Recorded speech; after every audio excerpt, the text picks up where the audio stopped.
செய்யறத செய்யட்டும், நம்ம செய்யறத நம்ம அதுகளை பாதுகாப்போம். அதனால நிறைய பெருகுது.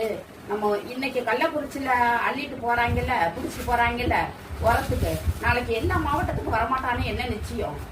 உரம் தயார் பண்றதுக்கு எதுடா கிடைச்சிச்சு உங்களுக்கு? எத்தனையோ வழி இருக்கு உரம் தயார் பண்ண. போய் தயார் பண்ணீங்க. டாக்கெல்லாம் அடிச்சு யாரும் இந்த வேலை செய்யாதீங்க. அந்த ஊர்ல சரியான நடவடிக்கை எடுத்தாச்சு. இனிமே அவங்க பிடிச்சாங்கன்னா இதுக்கு மேலதான் அவங்க போய் எங்க போவாங்களோ அவங்க போயிடுவாங்க. கண்டிப்பா அவங்களெல்லாம் உள்ள பிடிச்சு போட்டுருவாங்க. டாக்கை இனிமே பிடிக்கிற வேலை கள்ளக்குறிச்சியில இருக்கக்கூடாது. ஆபரேஷன் பண்றியா, அதுக்குள்ள ஆதாரத்தை காட்டிட்டு பிடிச்சிட்டு போ. எங்கள்கிட்ட யாராவது அந்த தெருவில் இருக்காங்களோ அவங்கள்ட்ட இந்த மாதிரி இத்தனை டாக்கு நாங்க பிடிச்சிட்டு போறோம், இத்தனை டாக்கு நாங்க பிடிச்சிட்டு போறோம், ஆபரேஷன் பண்ண போறோம், ஊசி போட போறோம்னு சொல்லிட்டு கூட்டிட்டு போங்க. நீங்க சட்டத்துக்கு விரோதமா இந்த டாக்குல பிடிக்கிற வேலை வச்சுக்காதீங்க இனிமே.